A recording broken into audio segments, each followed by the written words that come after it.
Boom. Hey guys, what's going on? Dr. Dan, sorry for the dim light. Welcome. Nice to join you guys again on the Hump Day Wednesday.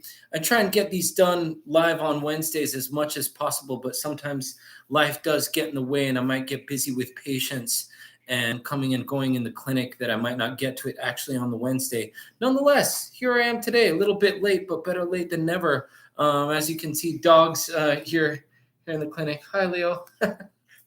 I just picked him up from daycare, so I wanted to be able to shoot out a video and get some stuff done while I was here. So today I just wanted to talk about the transformative power of cannabis, really its potential to really assist in people looking to achieve big changes in their life, okay? And you know, the reason why I like to tackle this big subject is sometimes we have big goals, big dreams, you know, these big lofty things that we want to achieve, and sometimes we can get nagged out by ourselves, self-guilting, or through a lot of negative self-talk that will prevent us from trying to climb a really big mountain that we're looking to climb. It might be that challenge might be climbing a big mountain, or it might be something lofty like losing a lot of weight. Let's say that someone is morbidly obese and they're looking to naturally, you know, lose the weight, maybe in preparation for gastric bypass, but maybe just to lose the weight naturally and keep the weight off. And they might have 200 pounds that they need to lose. And losing 200 pounds is not a thing that can be safely done overnight, or it could even really be safely done in the matter of 2 or 3 months. You know, that's really too fast. A lot of these fad diets that I see are focused on losing weight and doing these things far too quickly. Something like losing as much as 200 pounds would, in my opinion, probably take over a year, probably more safely 2 to 3 years to get done. You know, sometimes even longer. I'm not a fan of fast weight loss, but nonetheless, to get someone in the mindset of being able to redefine themselves and revise for themselves what their personal self-image is of themselves to themselves, you know, it requires a lot of discipline, and thinking about getting over that hump of discipline can be daunting, right? It's a daunting task. Or maybe someone is looking to learn to play the piano and they're an adult learner, or learn to play some other kind of instrument, or maybe try a new vocation at a later stage in life that might require a lot of discipline and a lot of time and effort. And really, the reason why I wanted to dig into this and connect it to the idea of cannabis is that this really relates a whole lot to the adaptive potential of cannabis, at least through the lens of enabling a human to have more space within themselves to adapt to an evolving, changing situation. And really, this is piggybacking off the idea of synaptic plasticity that I think I talked about in another video. And the idea, you know, a couple of ideas that I've talked about in other videos: synaptic plasticity, and the idea of the salience function. All right. When I mention salience function, really what that means is the ability of the brain to filter out just basically the white noise, the useless noise that we don't want to focus on, and being able to direct our useful energies towards thoughts and actions that we want to pay attention to. So we only pay attention to the salient stimuli, okay, the things that we're trying to focus on.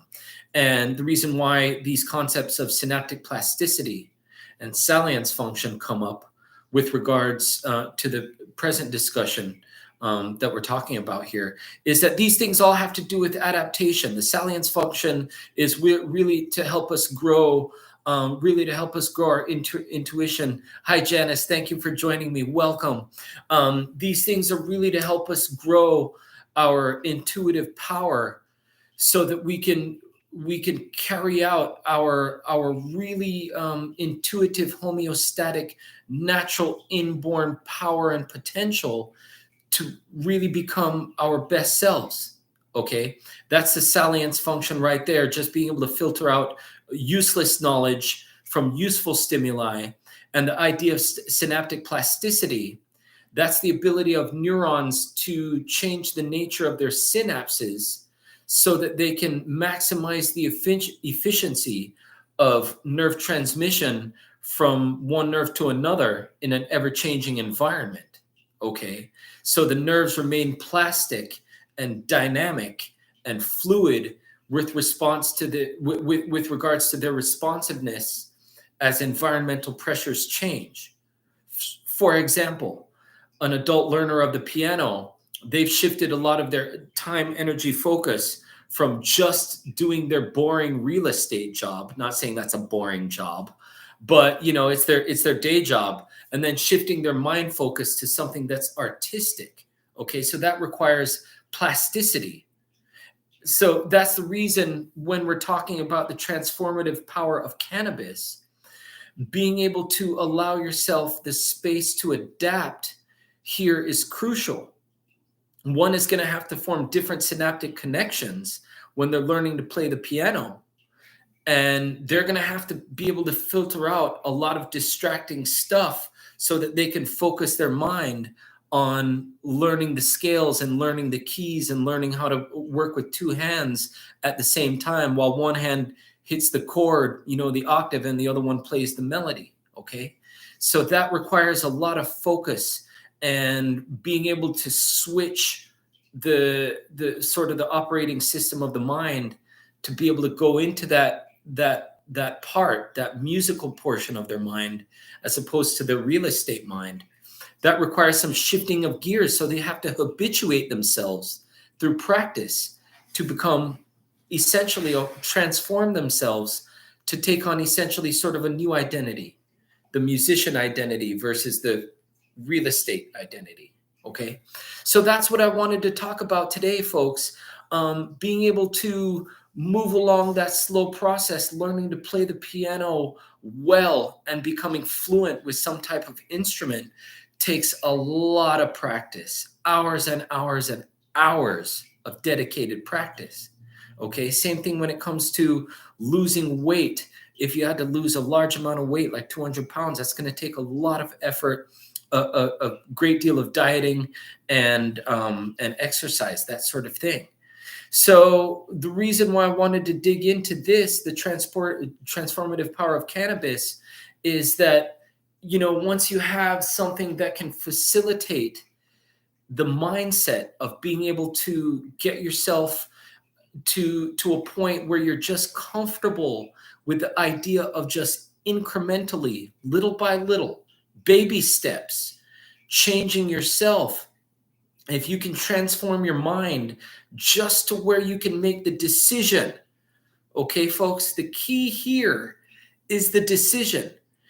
Just like how people decide to get their medical cannabis card or decide to use cannabis, at the end of the day, the amount of wellness that we're able to squeeze out of the time of our lives is going to be a function of the kinds of decisions that we choose to make. Choose to eat ice cream and dessert, or choose to eat healthful, fiber-rich foods, like salad and vegetables, things of that nature that are full of fiber, that are nutrient dense, not calorie dense. That's a decision. The decision whether or not to watch a YouTube video with Dr. Dan yapping away, okay, versus getting up and walking outside. Both healthy. The actual getting up and walking outside burns more calories than watching me, believe it or not, as entertaining as I am. See, sometimes my jokes land, sometimes they don't. But nonetheless, folks, I wanted to invite the listening public out there really to just, look at the idea of the possibility of transforming some part of yourself, and at least acknowledging that transforming something about yourself is well within your reach, very much within the realm of possibility. I like to just open up the idea of hope, that people have the hope to make something more positive about themselves that they have in their mind, and that the hump is not too big to get over. Okay.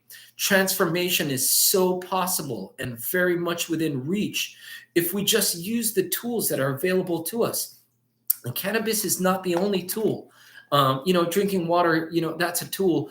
But, as far as getting the mind properly relaxed and releasing itself of the anxiety that's associated with tackling a big task, that's key. Okay, that's really, really crucial. Even just thinking about tackling a big task, that induces a lot of anxiety. Okay, that's a lot of anxiety to take on right there for a human. Once we can get ourselves into the mindset and the intuition that knowing any big task is really not a big task, it's just a series of small tasks that we have to take incrementally in order, one by one.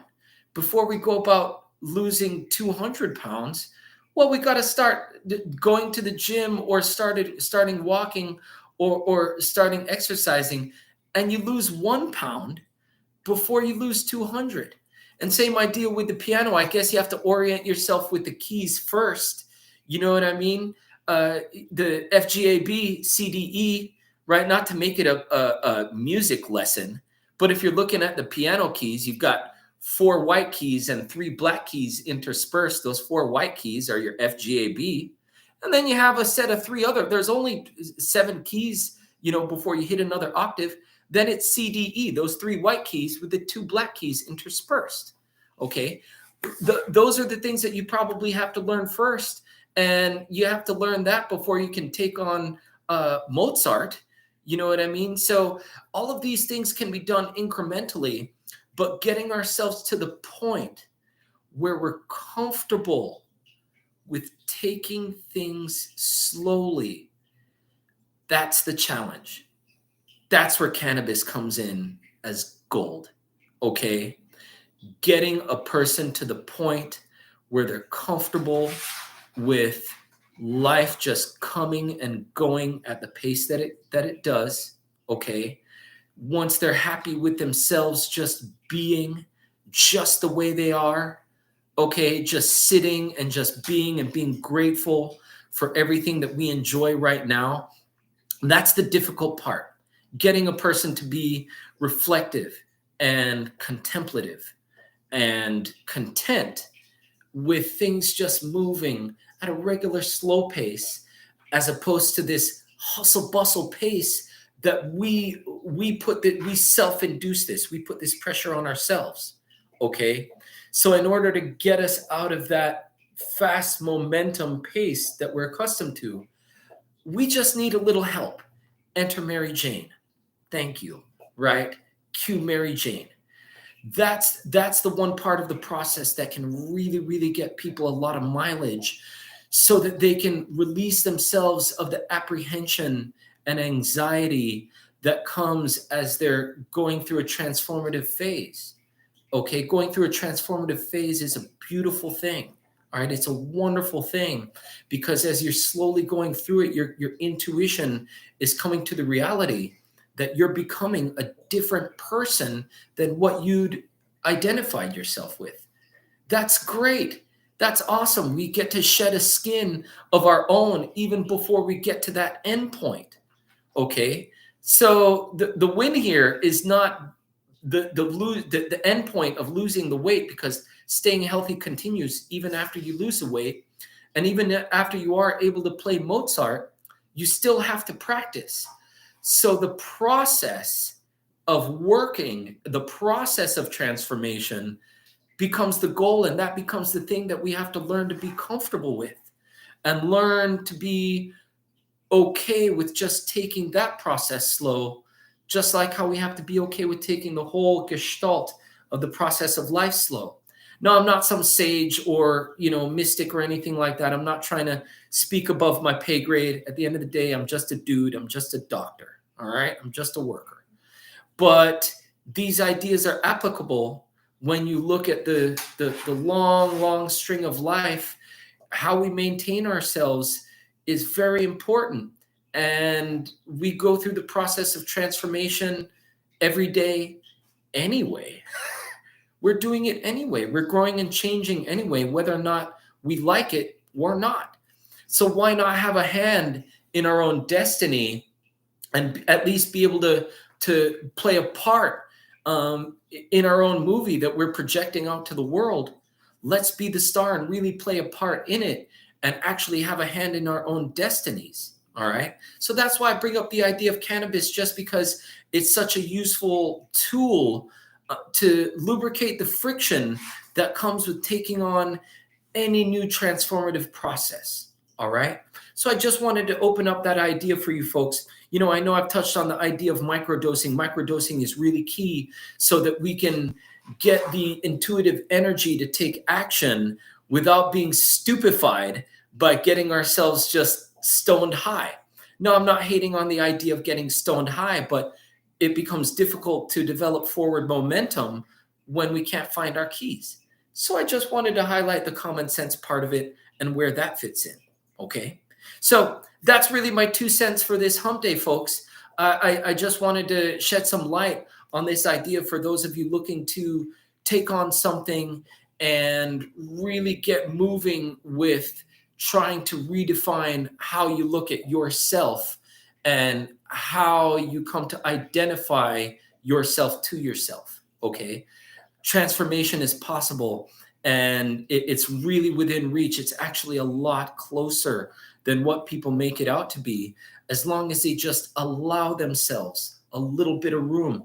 I'd like to invite everyone to just allow yourselves a little bit of room, just, for self-love, self-care.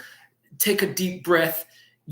At the end of the day, everything is going to be okay if you just give yourself room to just take things slowly and not rush through everything. Doing a rush job really doesn't yield a lot of good results anyway, for a number of things. Okay. Unless you're running from a lion or a bear or something, in which you can try and do a rush job, but they're probably going to get you anyway. On that happy note, folks, listen, I just wanted to wish you all the best. Be good to yourselves, love your neighbor, be kind to strangers, be kind to animals, the elderly, people who might be vulnerable. Spread your happiness, folks. That's really the best currency that we have to spread. That's what I try and spread. I try and spread my happiness through, education in general, cannabis education, wellness education, because being well is great for the whole population, the whole society. So I just really love to share that with everyone. All right. Look, guys, have a great, wonderful Wednesday. Have a happy and safe Memorial Day. If you happen to pass a service member, show them some love, show them some respect. It's because that's why we observe Memorial Day as a memoriam to those who have served. And they deserve our love, our respect, our gratitude. I'm very gracious to them because they served America and they keep us living in peace. And I'm very grateful. All right. I'm grateful to all of you. Hey, guys, be well. Have a wonderful and safe weekend. And see y'all next week. All right. Love you guys.